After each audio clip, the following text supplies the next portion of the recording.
All right, everybody, we are transitioning now from research design and understanding the quantitative and qualitative and mixed method approaches, and are starting to now look into creating the specifics of how we're going to implement that design and answer our research questions. So today we're going to look at measurement and measuring instruments, and so this ties into some of those variables that you've worked to identify in your study. So last class we talked about kind of the difference between concepts. Those are some like ideas and kind of themes that we're identifying from literature. And then variables start to flesh out and identify specifics within those concepts. So a lot of your questions do kind of have that two-part vibe where you'll be introducing like what are eating habits of college students and how does that impact their functionality. And so you have these concepts of eating habits and functionality, and now you need to start identifying, well, what variables are we looking at? So variables for eating habits could be, are they cooking their own meals? Are they eating in the cafeteria? Are they eating healthy? Are they eating junk food, fast food, 3 meals a day? So you might look at frequency, you might look at type, you might look at location, and then flesh it out from there. So how you figure out how to measure those variables is what we're going to look at today. So this is chapter 11 and 12 from the book. I'm not going to cover everything in detail for the sake of the fact you can read the book. I'm going to highlight the really important parts that you need to know because it will help you in creating your measurement tools. So chapter 11 is specifically just on measurement and different types of this. Again, there's going to be some crossover from statistics class, which is helpful for those who've taken it. For those who have not taken it, you'll just be then prepared for stats down the road. All right, so when you are talking about measurement, it's really the cornerstone of all of this positivistic research. So trying to find like some explanation or exploring something. So depending on the nature of the attributes of your question or your variables, all variables can be measured at one or more of the 4 measurement levels. And so they're kind of on this continuum of a low level of measurability to high level of measurability and the complexity that comes with each one. So there's nominal, ordinal, interval, and ratio. So we're going to start with the lowest level of measurement, which is nominal. So this is used to measure variables whose attributes are different in kind. So for example, if you had put on a questionnaire, what is your place of birth? You could have somebody write in, born in California.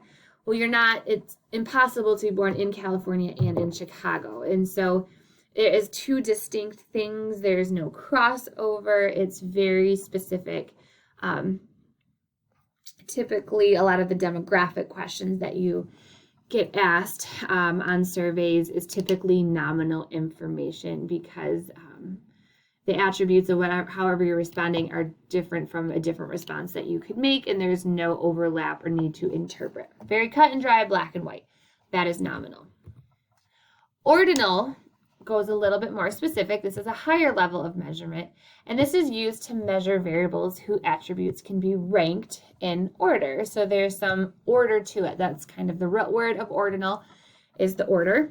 And so if you were looking at client satisfaction or, I think that's the example on this slide, but that's probably one of the best, like most frequently asked ordinal question is you would rank them from 1 to 5. So not at all satisfied, somewhat satisfied, moderately, generally, and very. And so with ordinal, there is a direct order. 1 is better than 2, 3 is better than, or 2 is better than 1, 3 is better than 2, 4 is better than 3, etc., etc. You know when you, depending on the qualifications or the quantifiers, a higher number means something better. Now, the thing that makes ordinal not higher on the list of complexity is that we don't know exactly what the difference between somewhat satisfied and not satisfied is. We know it's a step up, but what is that step? Is there the same difference between not at all satisfied and somewhat as there is from somewhat to moderately? Is this interval the same? We don't know because the details are not provided. It's not something that the researcher would have identified as significant to the research outcomes. And so this is a very acceptable and frequently used measurement, but we just know that we're not going to get you're not able to develop as much complexity in your measurements when you're lower on the measurement scale. Totally fine. Just something to keep in mind when you're looking about what exactly do I want to get from my data. All right, so next up on the list is the interval. So I kind of mentioned this a little bit in the last one, is when you have the ordinal rankings, we don't necessarily know what it is in between. And so an interval kind of clarifies that and gives specificity. It specifies, I don't know what word I was trying to say. It specifies the difference between each ranking or selection. And so IQ scores or temperature is a really good example of intervals, because we always know that the difference between 110 is the same as the difference between 95 and 105. And so we're able to make more deductions, understand things a little bit better, because it gives us more concrete information. And this is usually intervals can produce some of that statistical analysis behind it. And so we'll use interval data to make means or averages, the median, those types of statistical analysis. We're able to do that because we know that the intervals are consistent throughout. Then finally, we have ratio, which is the highest level of measurement, and then it's used to measure variables who are based off a true 0 point. And so whenever a question about a variable can be answered at none or never, it can be measured at the ratio level, because we know our starting point, everything starts at 1 point, and whatever score we choose, we know is going to be the same amount from the 0. And so that data then can be added, subtracted, multiplied, divided, those types of things. And so a good example of a ratio measurement is looking at income. And so we know that the starting point for people is 0.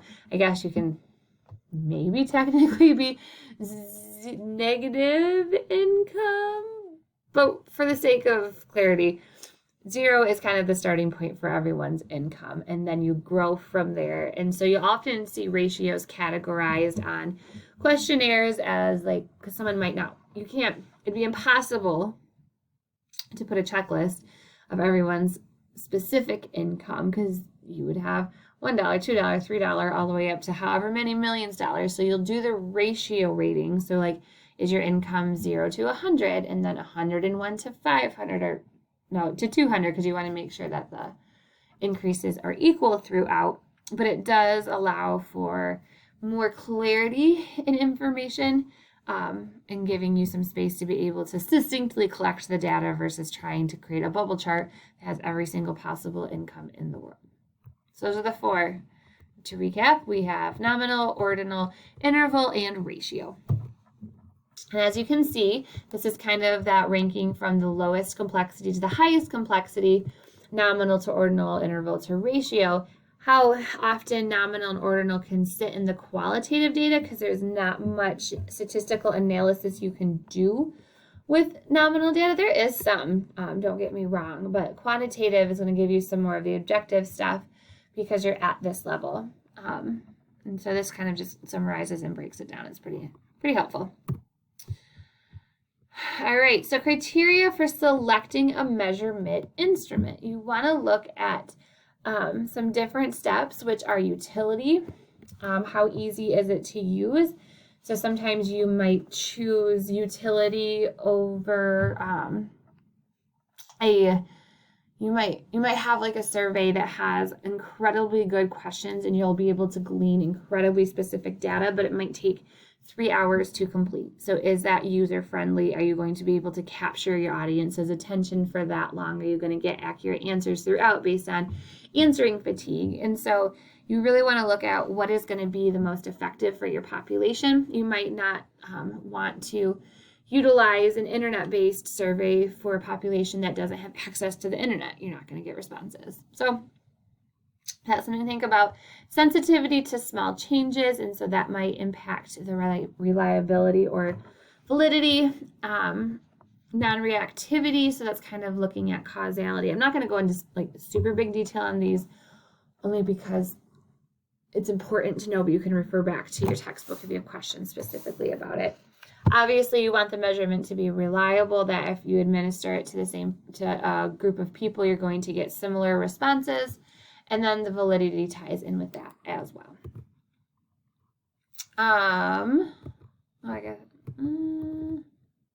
Yes, and so reliability, I do want to set a little bit of time on, just because that is important, because you want your results to be reliable. Otherwise, what is the point of doing it? So like I said in the previous slide, measuring instrument is reliable if the results produce the same scores over and over and over and over and over under the same conditions. And so there's 4 main methods used to establish if a measurement is reliable or not. One is the test-retest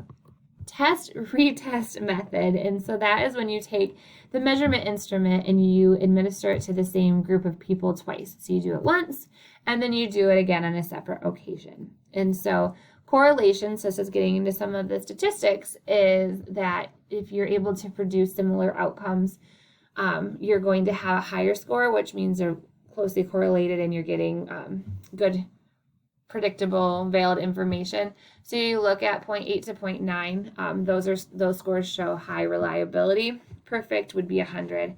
No correlation whatsoever would be a 0. Now, something that you need to be aware of when you're doing the test-retest method is the testing effect, which is kind of that like subconscious phenomenon where you already are familiar with the questions, so you might already be anticipating how you're going to respond to them. You might be overthinking it, of like, well, I answered this last time, do I need to answer it again the second time? And so the greater the testing effect, so if the population or the individuals are really in tune to maybe consequences or rewards that it may get for specific answers, the less reliable the instrument will be, because there's some bias and preconceived notions or a perception of how to answer. So that's just something to be aware of with the test-retest method. The other one is an alternate form method. So this means that you would implement a second instrument that's super similar to the first one. Instead of doing the test-retest, you would do a different form at the end, or the second time, which is good. It's just, that's good, very good for reliability and to show validity. However, it's really time consuming and it might be cumbersome to make to make an additional measurement form and making sure that it's similar enough, but different enough. And so it does help reduce some of those testing effects, but it does have that element to it as well. The split half method, and this is looking for internal consistency with the questions and outcomes. And so you're splitting your instrument in half, so you're only using one instrument versus 2. But you're making it into 2 shorter instruments, and usually what they'll do is they'll do even number, odd numbers, and they're similar enough in nature that they can compare the responses to each one. So it's another method. Again, it does, the intent would be when the 2 halves are compared, so the even number questions versus the odd ones, they would still produce similar results. And so you're not necessarily, again, doing 2 separate questionnaires, but you are modeling it in a way that can demonstrate consistency. And the observer reliability, this one is kind of falling into subjective realms again, and so sometimes behaviors are measured by observing how often or how long they last, or the intensity, frequency, duration, those types of things, and that's good. So what the intent would be is you'd have 2 observers watching the same behaviors, and the goal would be that both observers would have similar reports and outcomes observed, and when that's close to that correlation that of a 1, 0.8 is good, 0.9 is better, 1 is really good, you would know that it would be reliable, or more reliable if you got a high correlation, and that's known as inter-rater reliability. Now there's other things to take into consideration with that, is if your observers have some biases, or if they're coming from the same cultural context, they might have an unintentional perception of situations. And so you do have to kind of take all of that into consideration with your researchers and the observers but it is a good check and balance to have more than one person observing the behavior. So that is an introduction to measurement and reliability.